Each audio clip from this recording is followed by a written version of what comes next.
ஒரு ஆக்சிடென்ட் அப்படின்னு தான் சொல்றாங்க.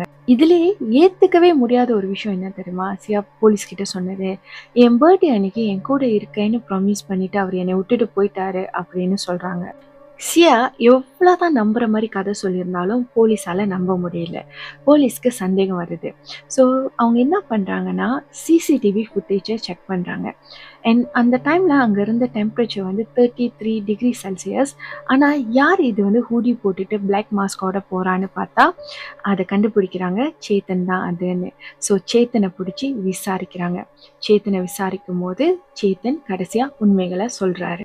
அது மட்டும் இல்லாம சியா, சேத்தனோட கால்ஸ் எல்லாத்தையும் போலீஸ் இன்வெஸ்டிகேட் பண்றாங்க அண்ட் ட்ராக் பண்றாங்க.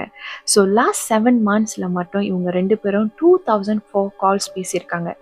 சுமார் 238 மணி நேரம் இவங்க கால்ஸ் பேசியிருக்காங்க. ஸோ இது எல்லாமே போலீஸ்க்கு இன்னும் வந்து சந்தேகத்தை ஏற்படுத்தி இன்னும்